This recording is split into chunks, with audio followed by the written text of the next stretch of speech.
Assalamualaikum warahmatullahi wabarakatuh. Waalaikumsalam warahmatullahi wabarakatuh. Bismillahirrahmanirrahim. Allahumma sholli ala sayyidina Muhammadinil fatihi lima ughliqa wal khatimi lima sabaq nasiril haqqi bil haqq wal hadi ila siratikal mustaqim wa ala alihi haqqa qadrihi wa miqdarihil azim. Amin. Oke, teman-teman, ketemu kembali bersama saya Iwan Gunawan dan Mas Arifin Soleh. Kita berbincang-bincang lagi, dan sebelum itu untuk derek-derek teman-teman kita yang menonton video ini, saya doakan mudah-mudahan ditambah rezekinya, Amin. sehat, Amin. walafiat, dan hajat-hajatnya terkabul. Amin. Oke, Mas Arifin, untuk bincang-bincang kali ini saya ingin bincang-bincang masalah Ramadan. Ini kan momennya puasa Ramadan lah ya, khususnya bagi umat Muslim lah. Jadi untuk ini saya ingin bertanya tentang masalah Lailatul Qadar nih, Mas Arifin. Di dalam Ramadan ini kan ada hari-hari, apa katanya, hari-hari tertentu lah dalam Lailatul Qadar itu. Jadi menurut jenengan kesadaran Lailatul Qadar itu seperti apa sih? Kan begitu. Lailatul Qadar kalau kita membicarakan dalam konsep atau keyakinan Muslim, Mas, ya sudah dijelaskan para romo yai, para gus-gus kan gitu. Jadi sudah tidak perlu dibahas lagi, kan sudah paten. Masalah apa itu Lailatul Qadar, terus kapan turunnya, kan sudah dijelaskan oleh romo-romo yai. Jadi saya pribadi dari akan para romo-romo yai, para gus-gus, karena saya sebagai umat yang dari akan al ulama warasatul anbiya. Cuman kalau kita ingin membedah apa itu Lailatul Qadar dalam perspektif kesadaran manusia, nah itu mungkin bahasanya agak lain. Gitu. Jadi dalam kesadaran kita itu kan kalau secara Muslim lah, Islam kan gitu kan. Kan itu udah semua kemungkinan kan orang sudah tahu lah, dari para yai, para alim ulama yang udah banyak berkecimpung di dalam itulah. Cuman kan yang ingin saya perbincangan hari ini kan secara kesadaran manusia, secara kesadaran kita kan gitu. Jadi menurut jenengan itu seperti apa, Mas? Jadi saya mengambil satu sudut pandang kesadaran manusia. Kan sudut pandangnya kan banyak ya. Dari keyakinan agama, dari perspektif kebudayaan, sosial, kan macam-macam. Saya ambil satu sudut pandang kesadaran manusia. Kalau kita membahas Lailatul Qadar dalam konteks kesadaran manusia, itu adalah ketika pribadi kita sebagai manusia itu merestart ulang kesadaran kita sebagai manusia, merestart ulang cara berpikir kita, merestart ulang emosi kita, dan istilahnya itu restart semuanya. Istilah kalau bahasa teknologi, kembali ke setelan pabrik. Yang mungkin karena pengaruh kehidupan di dunia ini banyak macamnya kan gitu, Mas. Akhirnya kita terbawa arus tadi. Iya. Cuman kan kalau kita mendengar dari para yai, para ulama, kan ada waktu-waktu tertentu itu seperti apa, Mas, kok? Kan yang kita ingin tahu, ingin kita galikan di situ. Katanya kan dari bulan Ramadan itu kan tanggal sekian kan gitu, Mas. Setiap tahunnya mesti berbeda-beda kan gitu. Kalau kita masuk ke konsep agama Islam yang istilahnya yang ijma ulama, ya malam-malam ganjil di akhir bulan Ramadan. Malam-malam ganjil di bulan Ramadan. Tapi kan kalau kita membicarakan kemungkinan, bisa saja 1 Ramadan, bisa saja 7 Ramadan. Kan kita bicarakan kesadaran. Beda dari ijma ulama tadi. Kita ngomongnya kemungkinan. karena yang punya hak Lailatul Qadar kan ya Allah sendiri. Cuman kalau kita membahas kesadaran manusia, setiap manusia itu istilahnya butuh istilahnya itu menyendiri, Mas. Secara pribadi manusia itu sebenarnya butuh waktu sendiri untuk dirinya sendiri. Atau dalam bahasa yang paling gampang kalau kita ngomongin kesadaran manusia, Lailatul Qadar adalah proses kita introspeksi diri tapi dengan khusus. Atau dalam bahasa bisa juga dibilang merenung gitu, Mas. Bisa juga ya? Bisa. Karena yang jarang disadari kebanyakan orang, Mas. Kebanyakan orang ini cara meningkatkan kesadaran kita, kecerdasan kita, daya pikir kita, kemampuan kita sebenarnya adalah ketika kita meluangkan waktu untuk diri sendiri.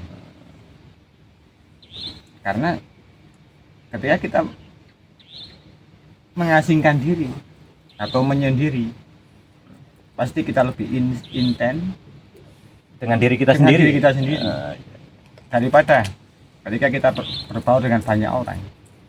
Istilahnya gini loh, kalau kita dengan diri kita sendiri kan kita pastikan jujur, tapi kalau dengan banyak orang situasional bisa terbawa situasi juga lah.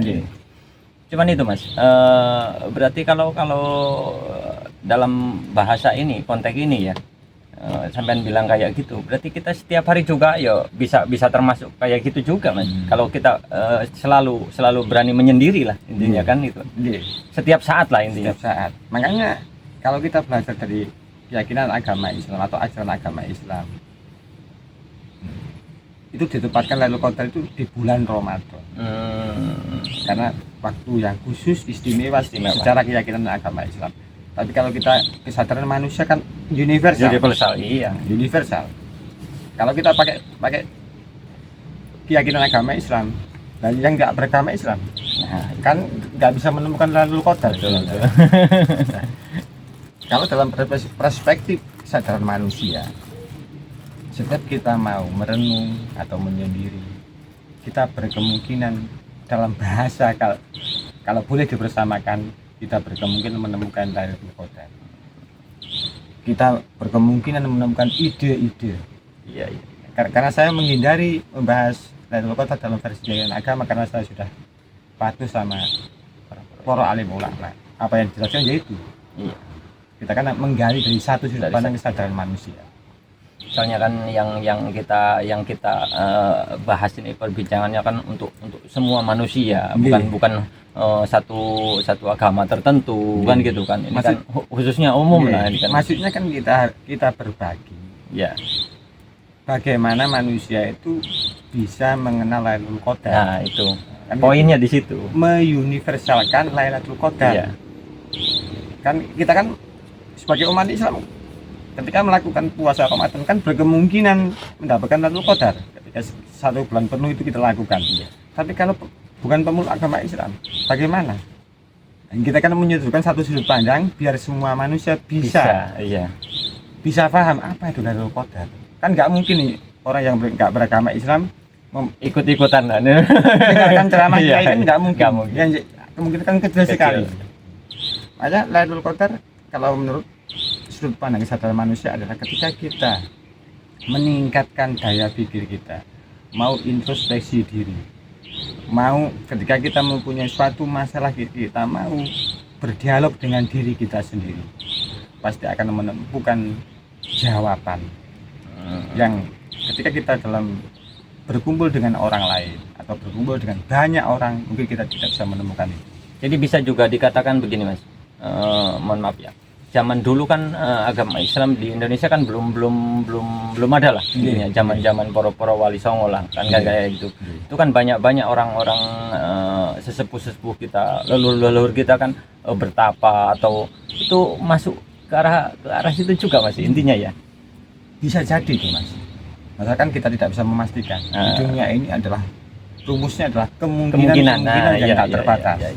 Bisa saja apa yang dilakukan para leluhur kita itu untuk bisa, karena ajaran Islam belum datang lah, belum sampai ke sini, mungkin beliau itu melakukan puasa atau topo atau menyepi, mungkin agar bisa mendapatkan Lailatul Qadar. Lailatul Qadar kalau saya bahasa universal kan itu sebenarnya adalah pencerahan. Nah, iya. Pencerahan. Pencerahan tidak bisa datang dengan sendirinya, Mas. Mungkin kita perlu membuat jarak. Kalau kita berhubungan dengan banyak orang, kita butuh jarak dengan istilahnya menyepi dulu lah. Istilahnya, iya. Kalau menyendiri lah kalau bahasa kan bahasa kan macam-macam. Kalau orang Jawa namanya topo, iya. nyepi. Kalau bahasa Arab kan yuslah, iya. sholawat kan banyak bahasanya. Bahasanya banyak, tapi intinya kan membuat jarak dengan manusia dan lebih intinya mendekatkan mendekatkan kepada yang maha segala. Iya. Jadi apa namanya, bisa dibilang apa ya, kalau kita bicarakan itu seperti berusaha untuk mengintrospeksi diri itu terus menerus. Bahkan dengan barokah kalau kita membicarakan keyakinan agama Islam, kalau kita sudah bisa mendapatkan Lailatul Qadar di bulan Ramadan ini, setiap saat kita berkemungkinan, berkemungkinan menemukan Lailatul Qadar setiap saat. Tapi diawali dari barokahnya Ramadan. Ya saya bisa bilang begitu kan, setiap bulan Ramadan mesti kan yang diharapkan orang-orang itu banyak kan Lailatul Qadar. Lailatul Qadar kan di situ. Makanya diulang-ulang kan gitu kan. Makanya kan dalam ajaran agama Islam di malam-malam ganjil, hari malam-malam terakhir bulan Ramadan kita kan dianjurkan untuk tafakur di dalam masjid. Kan sama mengasihkan diri. Iya, mengasihkan. Biar di masjid banyak orang kan kita aktivitas dengan diri kita sendiri, dengan berzikir, membaca wirid atau melakukan sholat sunnah. Kan intinya kan sama. Kalau kita sudah menemukan itu, Mas, itu untuk kelanjutannya, Mas. Maksudnya, jadi sesudah kita mendapatkan Lailatul Qadar, intinya kan kayak gitu. Terus itu untuk kelanjutannya untuk diri kita sendiri tuh harus seperti apa lagi? Pasti Lailatul Qadar kalau saya bahasa universal kan adalah pencerahan. Pasti kehidupan sampean berubah. Pasti cara berpikir sampean berubah. Cara pandang sampean berubah. Kesadaran sampean pasti berubah. Dan pasti ke arah lebih baik. Itu kalau kita tanda-tanda orang mendapatkan Lailatul Qadar. Pasti berubah, Mas. Tanpa ada yang memaksa, tapi kesadaran diri sendiri. Terus ini Mas, kadang-kadang kita kan setiap tahun ada yang bulan Ramadan ini kan. Tapi kok selalu itu yang dibahas. Apakah yang seperti itu bagaimana, Mas? Kita kan selalu kan ada anjuran untuk Lailatul Qadar, tapi ini bahasa gampangnya dibolak-balik apa? Seperti apa yang seperti itu? Apa perlu apa namanya? Kalau dibilang itu belum menemukan atau gimana gitu loh maksudnya. Setiap manusia kan proses perjalanan spiritualnya kan berbeda-beda, tergantung SDM-nya masing-masing. Ketika kita mengalami Ramadan, dan Ramadan setiap tahun datang, setiap tahun ada. Itu kan sebenarnya untuk meningkatkan. Bukan berarti apakah kita sudah menemukan atau belum, bukan masalah itu. Tapi setiap Ramadan ada potensi kita untuk meningkatkan atau mendapatkan pencerahan yang lebih lagi. Agar kehidupan kita kan sebenarnya kan lebih baik, lebih bermanfaat bagi seluruh umat manusia kan. Karena kalau sampean sudah berani beragama Islam, otomatis sampean mengemban amanat dari Rasulullah, ada rahmatan lil alamin. Poinnya di situ. Sampean bukan hanya mencintai sesama muslim, tapi di luar muslim sampean wajib mencintai asal kalian itu manusia. Ya, dan jadi di sini kan kita galikan ke arah sana, Mas. Jadi untuk bisa bermanfaat ke semua manusia, bukan hanya sekedar satu golongan kan gitu kan. Tapi jangan kebalik loh, Mas. Barokah Lailatul Qadar jangan dibalik.